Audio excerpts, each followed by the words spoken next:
Bon, c'est un peu le marronnier de l'agenda culturel, l'exposition impressionniste du printemps. Cette fois, c'est au musée Marmottan-Monet à Paris avec les impressionnistes en privé.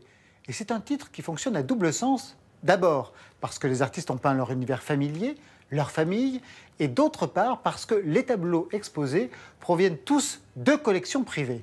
Sarah Lasry en a profité pour réviser ses classiques, impressionnistes privés, oui, mais rendus au public.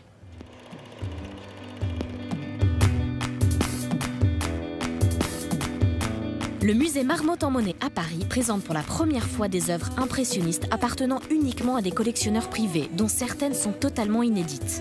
On en profite pour se replonger dans l'histoire de ce mouvement. Tout commence avec la toile Impression Soleil Levant, peinte par Claude Monet en 1872. Il y a une intensité extraordinaire dans le soleil. C'est-à-dire que quand on regarde le soleil, on a envie de... C'est bête, de croquer dedans. C'est comme un fruit mûr.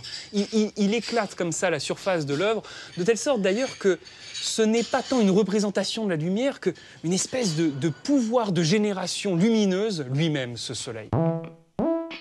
Le mouvement impressionniste se compose d'amis artistes qui s'exposent en marge du système officiel et se rebellent contre le goût imposé par l'Académie des Beaux-Arts, qui attend des sujets nobles tels que des scènes d'histoire ou de mythologie. Les impressionnistes, eux, souhaitent représenter la vie moderne.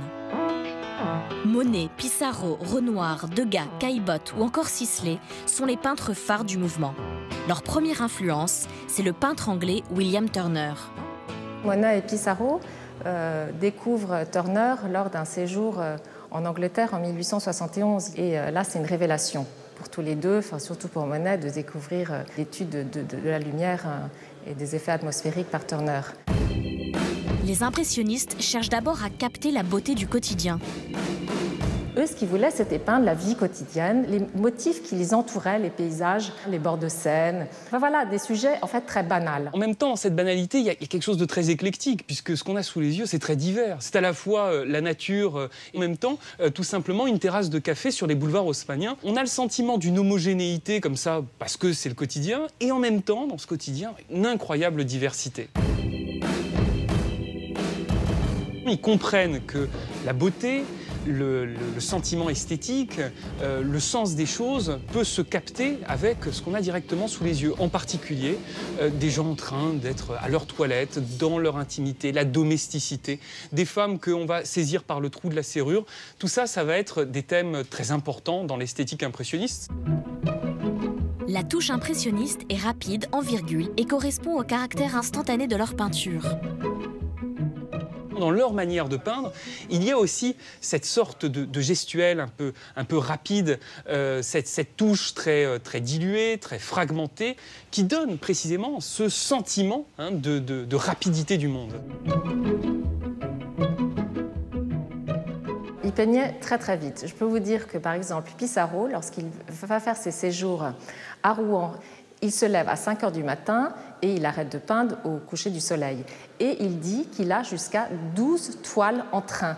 Parce que, évidemment, quand son effet de 11 h était passé, il passait à l'effet de midi, ensuite l'effet de 14 h, l'effet de 15 h, etc. Et Monet également, quand il peint ses cathédrales, il n'a pas une cathédrale une par une. Il les peint toutes à la fois, il passe de l'une à l'autre selon l'effet atmosphérique. Ils disent toujours que la toile attend dans la caisse que l'effet revienne. Cézanne s'est formé auprès de Pissarro. Il leur arrivait même de peindre le même paysage en plantant leurs chevalets côte à côte. Pissarro, qui était très impressionniste, va attacher une grande importance aux vergers, au premier plan, et les arbres vont être pleins de petits points blancs pour représenter les fleurs. En revanche, Cézanne, lui, s'intéressait plus au volume et va négliger ce verger, s'attacha beaucoup plus à représenter les formes géométriques des habitations à l'arrière-plan sur la colline.